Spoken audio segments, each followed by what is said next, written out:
ആദ്യം 3 carrot grate ചെയ്തെടുക്കാം കേട്ടോ. ഇനി ഉരുളിയിൽ ആവശ്യത്തിന് നെയ്യ് ഒഴിച്ചിട്ട് അതിൽ തന്നെ നമുക്ക് കാഷ്യൂ നട്ട്സും ഉണക്കമുന്തിരിയും വറുത്തെടുക്കാവുന്നതാണ്. ഇവിടെ ഇപ്പോൾ ഇതൊരല്പം കരിഞ്ഞു പോയിട്ടുണ്ട്, ഇത്ര ആവണ്ട കേട്ടോ.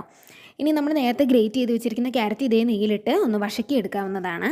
അതൊന്ന് വഷങ്ങി വരുമ്പോൾ അതിലേക്ക് അരമണിക്കൂർ നേരം വെള്ളത്തിലിട്ട് വെച്ച ചവ്വരി ഇതിലേക്ക് ആഡ് ചെയ്ത് കൊടുക്കാം. ആവശ്യത്തിന് വെള്ളവും കൂടെ ഒഴിച്ചു കൊടുക്കണം.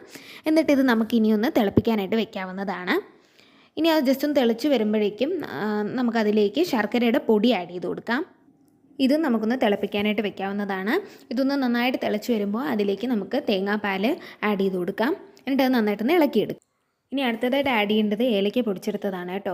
ഒരു 2-3 ഏലക്ക പൊടിച്ചെടുത്തത് ആഡ് ചെയ്ത് കൊടുക്കാം. പിന്നെ അതിവിടെ ഒരു ടിപ്പുള്ളത് 2-3 ഏലക്ക മാത്രമായിട്ട് നമ്മൾ മിക്സിയിലിട്ട് അരയ്ക്കുമ്പോൾ ചിലപ്പോൾ പൊടിഞ്ഞ് കിട്ടില്ല. അപ്പോൾ ഒരു അല്പം പഞ്ചസാര കൂടെ ചേർത്ത് അത് അടിച്ചെടുത്ത് കഴിഞ്ഞാൽ നന്നായിട്ട് അരഞ്ഞ് കിട്ടുന്നതാണ്. ഇനി നേരത്തെ തന്നെ നമ്മൾ വറുത്ത് വെച്ചിരിക്കുന്ന ആ കാഷ്യൂ നട്ട്സും ഉണക്കമുന്തിരിയും കൂടെ ഇതിലേക്ക് ആഡ് ചെയ്യാം.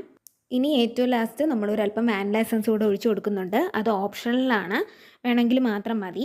എല്ലാം കൂടി നന്നായിട്ട് ഇളക്കിയെടുക്കുക. അങ്ങനെ ക്യാരറ്റ് പായസം റെഡിയായി കഴിഞ്ഞു. ബോളിയുടെ കൂടെ കഴിക്കാൻ പറ്റിയ സൂപ്പർ കോമ്പിനേഷനാണ്. എല്ലാവരും ട്രൈ ചെയ്ത് നോക്കിയിട്ട് അഭിപ്രായം അറിയിക്കണം. ബൈ.